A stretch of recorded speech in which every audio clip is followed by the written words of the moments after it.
chemical filled, blah, blah, blah. And A friend of yours presented you with?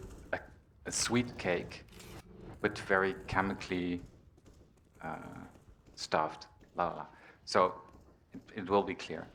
So this is not so healthy. Okay. So it's a cake. Got it. Yeah, good. An unhealthy cake full of sugar and preservatives. Exactly. Okay. So, and then she showed a pear next to it. And then she said to me, it is both the same. And from the point of view of awareness, I understand it. It's made of the same stuff. So I agreed. But later on, it turns into a loop that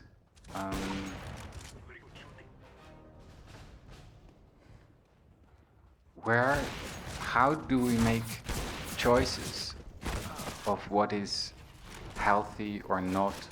Because from the point of view of the body, then I can say, no, it's not healthy, I don't take it. But then I come in the right, wrong, dual thinking. No, it's not what's right or wrong, it's what's healthy or unhealthy.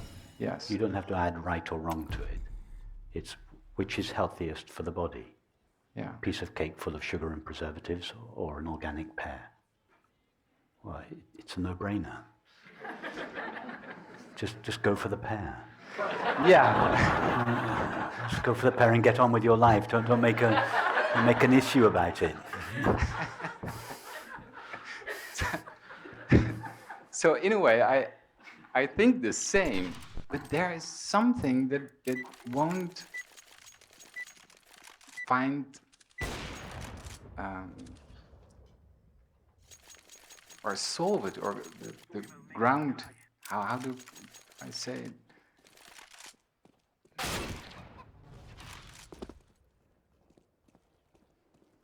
It's maybe it is the switch between the point of view of awareness and the point of view of the body. And so going through daily life, I see this switching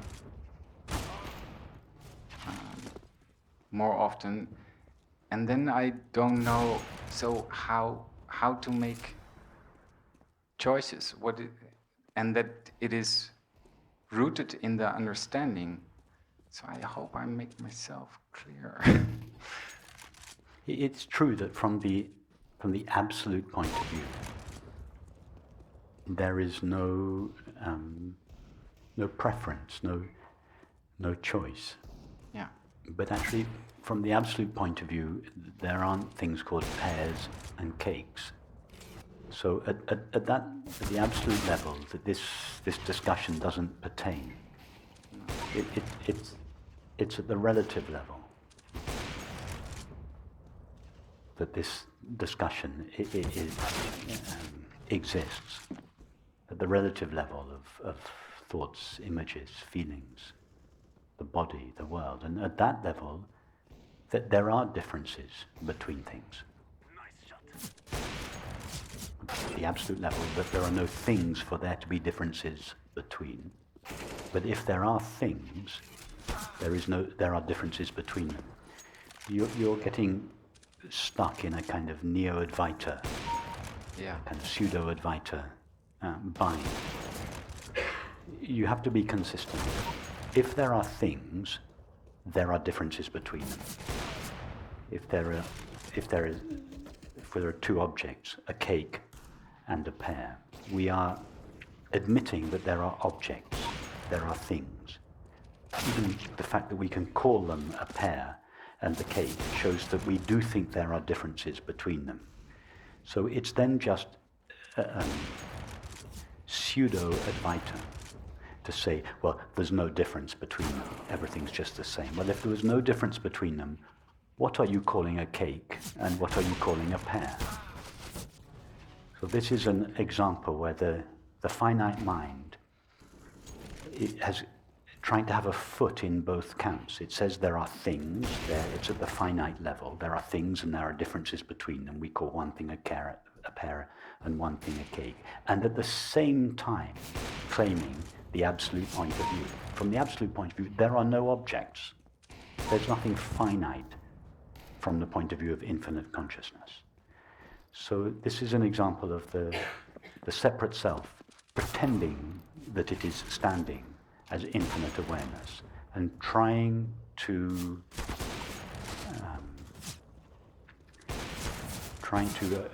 appropriate the absolute truth and make it relate to something relative.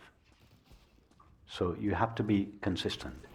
If you are standing as the infinite, then you have to acknowledge there are no finite things. There's no question of making a choice between things, because there are no separate, independently existing things to choose between. But at a more relative level, once we have said there are pears and there are cakes, we have already acknowledged a difference, an apparent difference between things. Nothing wrong with that, because that's the level at which we are, that's the appropriate level. So it's fine that there is a difference between cakes and pears. Make the choice, educate yourself as to the differences, the different effects of eating cakes full of sugar and preservatives and organic pears, and then consider your own body. You are the one that is in charge of your body. You look after your body. It is for you to decide what you want to feed your body. You don't have an opinion about what anybody else feeds their body. You're not responsible, apart from unless you have young children. Don't have an opinion about what other people eat or do, but just make sure that what you, not just what you eat, but what you do is in line with your understanding. Yeah, because this is, thank you so much, because this was so near to discard the body, discard health. So this is very helpful. Okay, so yes. Well, there are two possible reasons why one might do that. One is that the neo-Advaita approach that I've suggested. Everything appears in awareness. Nothing matters. Nothing affects awareness. It doesn't matter whether you treat people kindly or unkindly. It doesn't matter whether you speak the truth or lies. It's all the same. That's the kind of neo-Advaita approach. But there is also another approach which you find more in the classical Advaita tradition, the traditional Advaita Vedanta approach, which comes from a true understanding, but from a partial understanding. Namely, what I essentially am is not the body. This is true. What we essentially are, pure awareness, is not located in, limited to, derived from the body. But this is a partial understanding. It's true, but it's a partial understanding. And some expressions of the traditional Advaita teaching stay at this stage of understanding, this distinction between awareness and the body. And then it's the culmination of the neti approach. I am not this, I'm not my thoughts, I'm that which is aware of my thoughts, I'm not my body, I'm that which is aware of my body. So in this way, we separate what we essentially are, pure awareness or pure consciousness, from the objects of experience, the body in this case. And as a result of this understanding, some people therefore reject the body because it is not what I am. To pay attention to the body, to look after the body, to feed the body well, is just a distraction from being who I really am. So this negative approach to the body, the body is just a despicable bag of blood and bones and urine, and etc. You read this in some of the traditional literature. And so in these teachings, what I sometimes call the third stage of understanding, the collapse of the apparent distinction between its awareness and its objects, has not yet taken place. So all of experience, the body in this case, is seen as something other than consciousness. It hasn't yet been discovered that the body and the world are themselves only consciousness. And when that is discovered, there's no question of rejecting the body or the world, because they are shining with consciousness. They are made of, they are the activity of consciousness itself. So that would be another